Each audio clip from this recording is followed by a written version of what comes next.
Lucas, capítulo 7. Um centurião demonstra fé.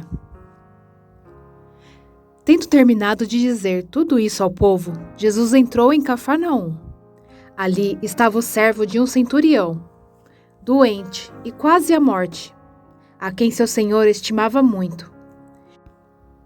Ele ouviu falar de Jesus e enviou-lhe alguns líderes religiosos dos judeus, pedindo-lhe que fosse curar o seu servo. Chegando-se a Jesus, suplicaram-lhe com insistência: "Este homem merece que lhe faças isso, porque ama a nossa nação e construiu a nossa sinagoga." Jesus foi com eles. Já estava perto da casa quando o centurião mandou amigos dizerem a Jesus: "Senhor, não te incomodes, pois não mereço receber-te debaixo do meu teto. Por isso, nem me considerei digno de ir ao teu encontro. Mas dize uma palavra e o meu servo será curado. Pois eu também sou homem sujeito à autoridade e com soldados sob o meu comando. Digo a um: vá, e ele vai, e a outro: venha, e ele vem. Digo a meu servo: faça isso, e ele faz." Ao ouvir isso, Jesus admirou-se dele, e voltando-se para a multidão que o seguia, disse: "Eu lhes digo que nem em Israel encontrei tamanha fé." Então, os homens que haviam sido enviados voltaram para casa e encontraram o servo restabelecido. Jesus ressuscita o filho de uma viúva. Logo depois, Jesus foi a uma cidade chamada Naim, e com ele iam seus discípulos e uma grande multidão. Ao se aproximar da porta da cidade, estava saindo o enterro do filho único de uma viúva. E uma grande multidão da cidade estava com ela. Ao vê-la, o Senhor se compadeceu dela e disse: "Não chore." Depois, aproximou-se e tocou no caixão. E os que carregavam pararam. Jesus disse: "Jovem, eu lhe digo, levante-se." O jovem sentou-se e começou a conversar, e Jesus o entregou à sua mãe. Todos ficaram cheios de temor e louvavam a Deus. "Um grande profeta se levantou entre nós", diziam eles. "Deus interveio em favor do seu povo." Estas notícias sobre Jesus espalharam-se por toda a Judéia e regiões circunvizinhas. Jesus e João Batista. Os discípulos de João contaram-lhe todas essas coisas. Chamando 2 deles, enviou-os ao Senhor para perguntarem: "És tu aquele que haveria de vir, ou devemos esperar algum outro?"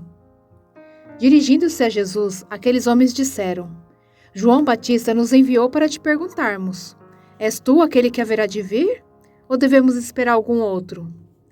Naquele momento, Jesus curou muitos que tinham males, doenças graves e espíritos malignos, e concedeu visão a muitos que eram cegos.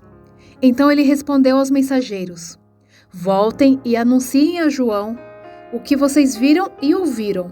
Os cegos veem, os aleijados andam, os leprosos são purificados, os surdos ouvem, os mortos são ressuscitados, e as boas novas são pregadas aos pobres. E feliz é aquele que não se escandaliza por minha causa." Depois que os mensageiros de João foram embora, Jesus começou a falar à multidão a respeito de João. "O que vocês foram ver no deserto? Um caniço agitado pelo vento? Ou o que foram ver? Um homem vestido de roupas finas? Ora, os que vestem roupas esplêndidas e se entregam ao luxo estão nos palácios. Afinal, o que foram ver? Um profeta? Sim, eu lhes digo, e mais que profeta. Este é aquele a respeito de quem está escrito: enviarei o meu mensageiro à tua frente, ele preparará o teu caminho diante de ti. Eu lhes digo que entre os que nasceram de mulher não há ninguém maior do que João. Todavia, o menor no reino de Deus é maior do que ele." Todo o povo, até os publicanos, ouvindo as palavras de Jesus, reconheceram que o caminho de Deus era justo, sendo batizados por João. Mas os fariseus e os peritos na lei rejeitaram o propósito de Deus para eles, não sendo batizados por João. "A que posso, pois, comparar os homens dessa geração?" prosseguiu Jesus. "Com quem parecem? São como crianças que ficam sentadas na praça e gritam umas às outras. Nós lhe tocamos flauta, mas vocês não dançaram. Cantamos um lamento, mas vocês não choraram.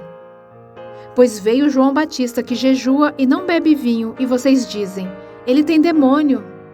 Veio o Filho do Homem comendo e bebendo, e vocês dizem, aí está um comilão e beberrão, amigo de publicanos e pecadores.